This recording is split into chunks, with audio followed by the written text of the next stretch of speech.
extra piece that'll ease my pain. You want that love that'll never change. Hey, Holy Rockets, FBZs, Sweetie Babies. Yeah, my hair looking a little rough. I just have it in some twists. I had a mohawk, but I took that down because it was time for my hair to be washed and conditioned and all of that.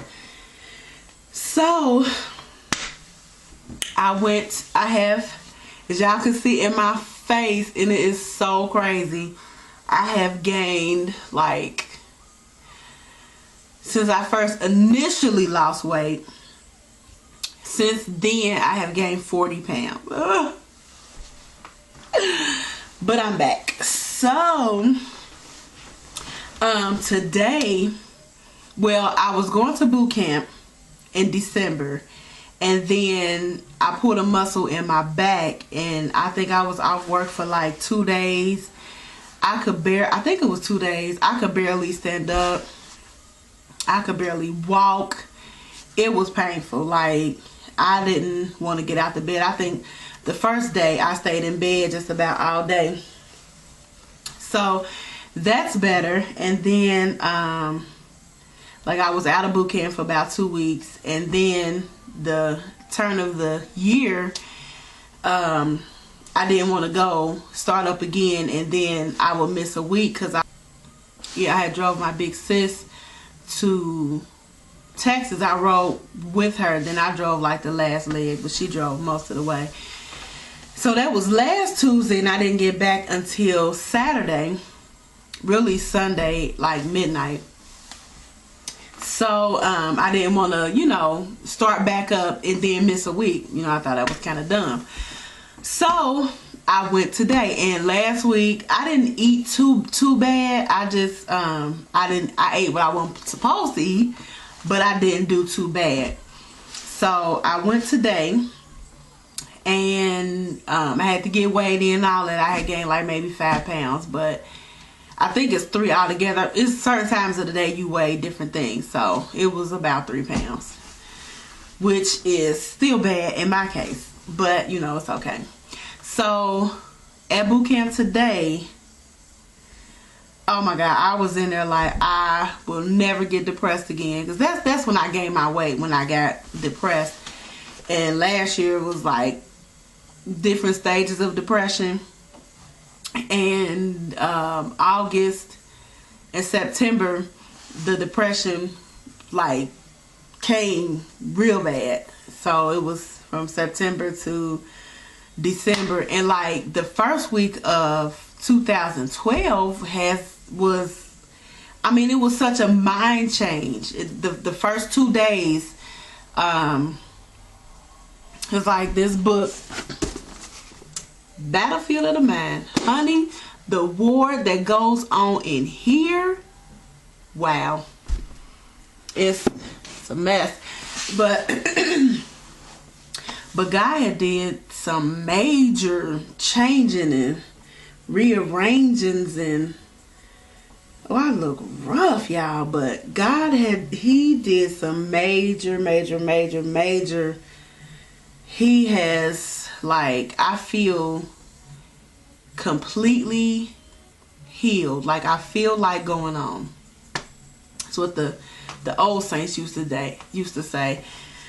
My mind, like me and my besties, my BFFs, my cheetahs, my sisters, we had a gift exchange and a breakfast at First Watch one Saturday, and I think, Lawanda, she put the pictures up, and the things we talked about, how they said I was acting, and I apologize because I was a mess. I was, as Tamar Braxton say, I'll be popping off like they would say something, and I would just go right into attack mode, and it was because of where I was mentally. And like depression, that thing is out to kill, steal, and destroy. And it stole a lot of time from me.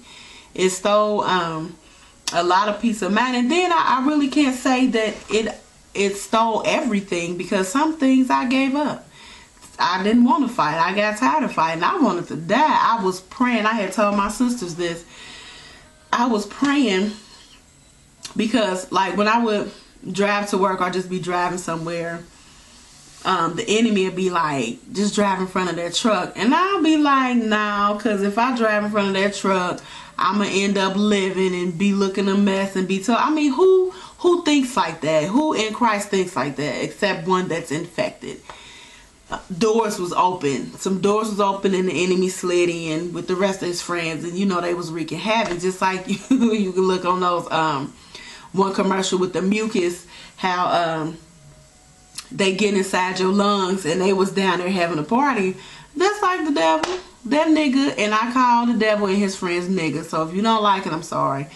The Lord will give me another word. Maybe he will, maybe he won't.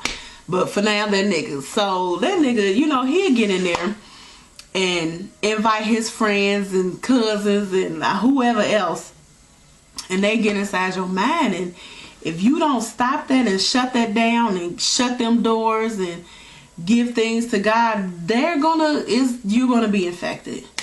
So I was infected.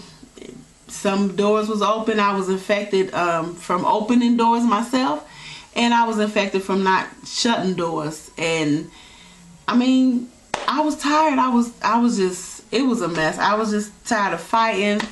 I was tired of doing the right thing. And you know, the human mind, the humans period, when we do things and we say we doing the right thing and I'm living for God and God this and God that, and when we don't get what we think we should get, when we think we should get it, we just get all discombobulated. We get tore up. We don't read the word, which is our food, so we don't feed ourselves, so we starving. So when you starving, you prone to infection because you don't have the nutrients and the vitamins that you need to fight off. And if you're not reading and eating the word of God, you don't have any ammunition. So of course the enemy is going to come and, you know, grab a hold of your mind, and I mean, you're going to be infected. So, you know, I'll be driving to work or driving period, and I used to, oh my God, sometimes I would just be so scared to get in my truck because suicide would come in that truck with me. Suicide, anger, rage, depression, hurt. It was crazy. It was so crazy. And I had emailed my mentors, my best friends, my pastor, like, I need y'all to pray for me because I have not been here. I've been depressed. Yes, I've been depressed before, but the depression that I was going through some months ago, I'd never been there. And I was like in a dark place, but I have never been there. It was like, because I know cancer, they have stage 1 through stage 4. I've been at stage 1 and 2 of depression, but this time it seemed like I was at stage 10. And I got there quickly. All because I was not feeding myself. All because my focus on God. I think it was Peter when he got out the boat and was walking on water, because he said, Lord, bid me to come to you. So he's talking about, Lord, ask me to come to you so I can come. So, you know, Jesus talking about, come on. He stepped out on the water and then stuff started going crazy. And as soon as he looked away, like he could have been looking straight at him, and then, you know, did y'all see my eyes turn? You lost focus that quick, and that is enough time, and that is a big enough area for the devil and his friends to come in and tear up. And then, you know, he losing focus and he's sinking and he, you know, grabbing for air. I mean, this is just what I'm picturing, because if I'm on the sea and it's like hurricanic, I'm going to be grabbing, I'm going to be turning around. That's another thing. Why would you turn around when Jesus is right in front of your face? You turning around trying to grab on other stuff and trying to swim. Just get your focus back on Christ. And there it is. I mean, your focus on Christ, don't nothing else matter. You going to be fine. So I was scared to get in my truck. I didn't want to drive because I'm like, Lord. And I even asked God to protect me from me. Honey, all of this got to do with weight. Cause I was smashing. I was putting things in the place of what I should have been putting in place. So, you know, instead of praying and fasting, that's my God, baby. So instead of praying and fasting, I was fast eating. Come on, church. I was eating everything, but like the first 2-3 days of 2012, I mean, my New Year's Eve, it was cool. You know, I'm used to being at church. I really, truly thank the Lord for refocusing me. And I have laid aside every weight that was so easily besetting me.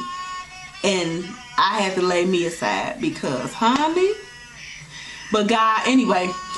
So, all this comes to the boot camp. Oh my God. So boot camp spiritually, boot camp naturally. Both. One is more enjoyable than the other. But I just thank God for bringing me back to where I'm supposed to be and letting me do what I'm supposed to do as far as lose this weight. And I'm saying 40 pounds because from where I had lost a good amount of weight, that was 40 pounds ago. So I'm back at boot camp. I am back at eating correctly, eating right, drinking a lot of my water. Today is day 1 of boot camp naturally. It was, oh my God, I was so tired.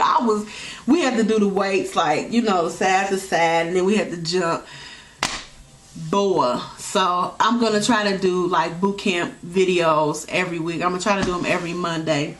And I have started an eating log. I'm going to start tomorrow because today, today it was okay. I had some Fiber One cereal and I added some almonds in there. But I love cereal and it may be healthy, but you know, I eat too much cereal in the morning. So I had 2 bowls of cereal and then I wanted some chicken. So I had some chicken from Popeyes. I had 2 chicken thighs and I ate 2 biscuits. That's just so tomorrow. Ain't it? I'm going to start right. I'm gonna I'm gonna start measuring my cereal out, and I bought some salmon packs for my spinach salad. I had to boil me some eggs. Oh no, I think in the morning I'm gonna do.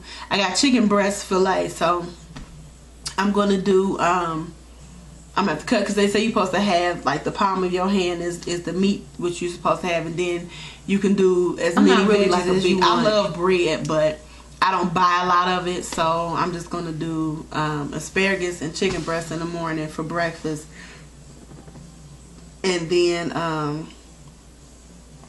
spinach salad for lunch, and take some cottage cheese and pineapples to work with me. And then when I get home, probably just do some sauteed vegetables because my freezer is full of veggies.